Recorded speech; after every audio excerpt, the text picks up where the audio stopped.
Yo, what's up mga kaplastic? And this is me again, Big Sue, para sa commentary video na medyo live stream. At ating tatalakayin is all about kay Ivana Alawi na nag-viral ang kanyang video na ang title ng kanyang latest video na tumabo ng 12 million views is Prank on Strangers on the Street. At napaiyak nga daw si Ivana dito sa mismong ginawa niya na binigyan daw siya ng 20 at tinutulungan din siya ng magtataho na painumin din ng soft drinks, kaya medyo nahabag dito si Ivana Alawi sa ginawa ng magtataho na to, bagamat wala rin naman din siyang magandang kita. Ang pinakamababang kita niya mga kaplastik is 300 pesos at yun ang sabi niya sa vlog mga kaplastik. At nahabag ang damdamin ni Ivana Alawi dito sa kay Manong dito sa nagtitinda ng taho, na binigyan na nga siya ng 20 ng magtataho at hindi pa yon natatapos dahil nagsabi rin si Ivana na nagugutom siya. Nagpapanggap kasi si Ivana na pulubi na gusto ring umuwi ng Baguio at nangihingi siya ng pamasahe. Yun ang kwento ng kanyang prank sa kanyang huling vlog na tumabo ng 12 million views.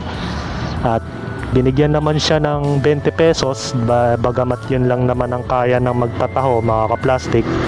At ang problema lang naman dito mga kaplastik is may mga nakapansin din sa kanyang ginawa sa social media, dahil alam mo naman dito sa Pilipinas ay pinapairal yung mga batas na kung saan ay kapag sumisikat na yung video, ganito ang gagawin ng mga mambabatas. Hindi ko una sa lahat mga kaplastik, hindi po ako eksperto, hindi po ako abogado para magsalita ng mga legal advice o mga RA o ano man yung tinatawag nila dito sa batas na ito. At nag-search lang ako at ito po ang pagkakaintindi ko sa kinaso ka against kay Ivana ay ang anti-mendicantcy law, na kung saan ay ang pagbigay raw ng mga donasyon o mga pera, maliit man yan o malaki, sa mga minor de edad, infants, sa makikita sa public roads, sidewalk, parks, bridge, ay magmumulta lang naman ng karampatang parusa. At ang multa nito ay umaabot din ng 1,000 at makukulong ng 2 taon mga kaplastik. At sa pagkakaintindi dito sa anti-mendicantcy law, ang nakalagay dito sa word is infants o yung mga minors. Ibig sabihin nun ay kapag nagbigay ka o ng limos sa mga kabataan o sa mga maliliit na paslit sa kalsada o sa lahat ng parte ng lansangan mga kaplastik, ay mapaparusahan ka. So bakit nga ba kailangan natin maparusahan sa puntong ito mga kaplastik? At kung ating babasahin mga kaplastik ang article ng Philippine Star o yung Philstar sa kanilang link, ay ganito mga kaplastik. Base dito sa Presidential Decree number 1563 or Anti-Mendicantcy Law was signed by former President Marcos to prevent the exploitation of infants and children through medicacy and provide rehabilitative services for those already exploited or immediately danger of exploitation. At under decree, individuals who 15 and below found begging or being used a mendicant to beg shall be apprehended to place under custody and care of the Social Service Department or duly licensed child placement agency or individuals. The same degree penalize mendicants will minimum fine of 500 pesos or by imprisonment for period up to 2 years or both. Habitual mendicant shall be slapped with fine up to 1,000 or by imprisonment of the period or up 4 years both. Any person abets mendicancy giving alms to mendicants employed infants and minors on public roads, sidewalks, parks, and bridges shall be fined up to 20 pesos. At ito ang pagkakaintindi ko dito sa naimbentong anti-mendicancy law ni dating Pangulong Marcos ay ang mapaparusahan lang naman ng anti-mendicancy law na yan ay yung mga nag-e-exploit o yung mga nangungunsinti na nagbibigay ng limos sa mga batang paslit. Kung mapapansin nyo sa vlog ni Ivana Alawi ay hindi naman po minor de edad o batang paslit yung kanyang binigyan ng 20,000 pesos na magtataho, bagamat ito'y isang social experimented lang na ginawa ni Ivana Alawi. At ang nakakapagtaka dito, bakit mo kakasuhan ang mga naggaganyan?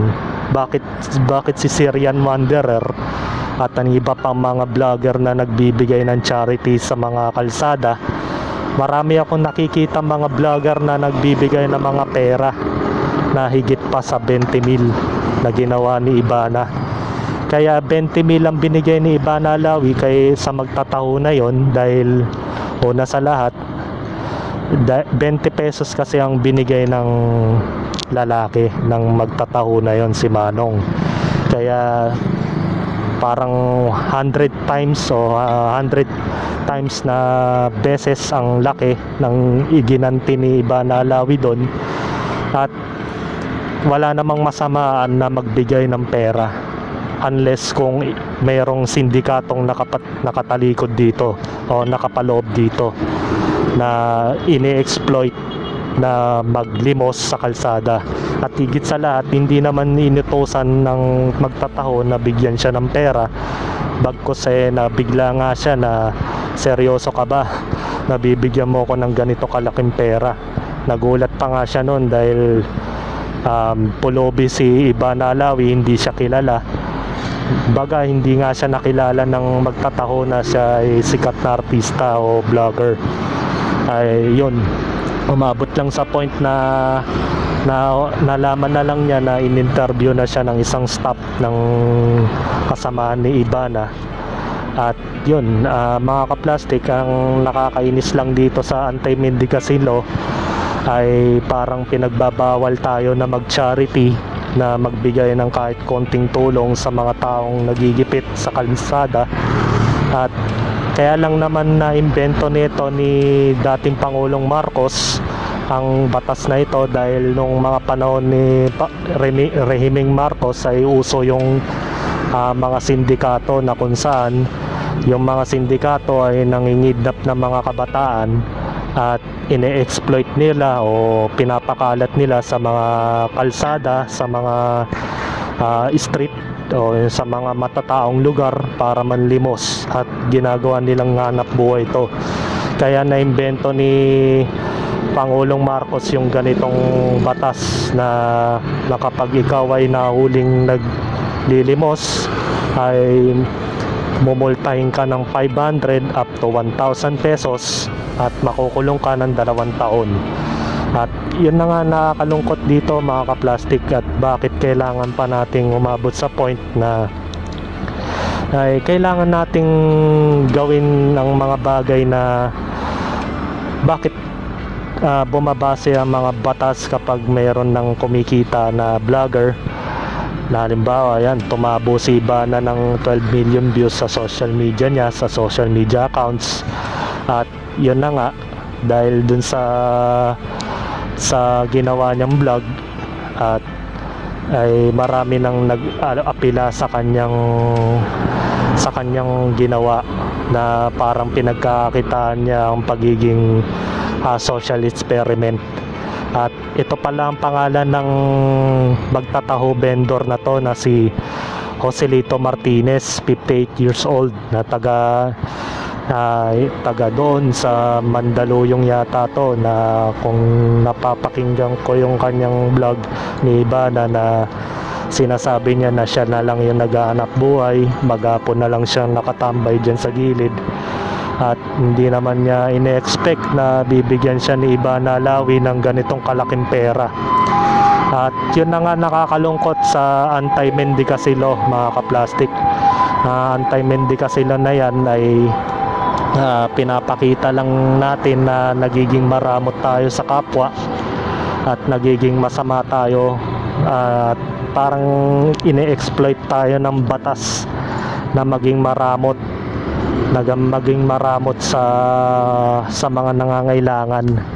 Bakit maraming mga vlogger na gumagawa ng mga charitable work, bakit hindi nila yon tinitira? Bakit sa iba na ay ginagawa nila ng issue? Bagamat tumutulong lang naman, walang masamang tumulong, mga kaplastik. Sabi nga ni Kuya Daniel Rason, walang may dudulot ng masama ang paggawa ng mabuti, mga kaplastik. Pero ganun talaga ganito talaga sa Pilipinas, mga kaplastik. Pinipilit natin na maging toxic sa bansa natin, na ultimong pagtulong ay pinagbabawal pa rin. Pinagkakait pa rin natin ang lahat ng bagay na ito, pagkos wala na tayong magagawa. Ganun talaga nangyayari sa social media, ganun talaga nangyayari sa batas. Yung anti-mendicasi law na yan ay hindi ako pabor. Nasulat lang naman to ni dating Pangulong Ferdinand Marcos, dahil yun nga, yung anti-mendicasi law na yan ay piniprevent lang nila yung mga sindikato na gumagamit ng mga kabataan. At higit sa lahat, hindi naman matanda si Mang Joselito Martinez, at hindi siya pasok sa sinasabing anti-mendicasi law, na ang mga kabataan lang naman yung pinag-uusapan dun sa batas. Kaya kung makikita ninyo po yung yung anti-mendicasi law na PD number 1563 Lopil, na nakalagay dito ay infants and minor on public roads exploited na magbigay ng pera. Hindi ako eksperto sa mga kaplastik, hindi ako eksperto sa pagiging lawyer o magiging abogado. Baga, ito iniintindi ko lang yung bawat words na nakalagay dito kung ano yung anti-mendicasi law. At ayun na nga na masama sa atin, tumutulong na nga lang yung tao, nabibigyan tayo ng bashing, mga kaplastik. Nabibigyan tayo ng mga toxic na tao na may bumabash sa isang vlogger. So what kung kumita si Ibana ng pera sa YouTube? Bakit gagamitin ba niya yan sa kasamaan? Para sa sarili lang ba niya yun? Hindi.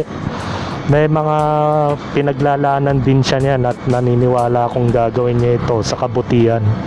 Lahat kasi ng mga tao, kasi mga ating mga kababayan ay pinapansin talaga ang mga ganitong issue pag lumulobo na talaga sa malakas na yan, tulad yan, malakas yung kitaan ni Ibana sa YouTube, talagang titirahin talaga ng mga ibang mga hate kay Ibana. Hindi naman ako hate kay Ibana bali saludo ako sa kanya, dahil alam mo na, dahil siya ay social media influencer.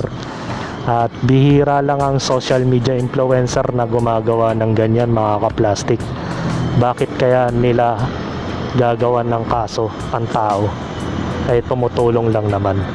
At yun lang naman, mga kaplastik, ang aking opinion. Sana maintindihan nyo kahit basura ang aking content.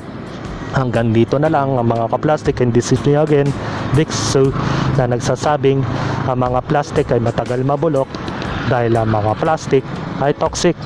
Kaya, what's up, mga kaplastik? And this is Cambid commentary video ng video live stream. Signing out. Alright. Mga kaplastik, kung nagustuhan nyo ang aking video, isubscribe nyo lang ang aking channel. At the same time, i-hit nyo rin ang notification bell at yung all para ma-notify kayo sa aking susunod ko pang video sa aking YouTube channel. Maraming salamat po mga kaplastik.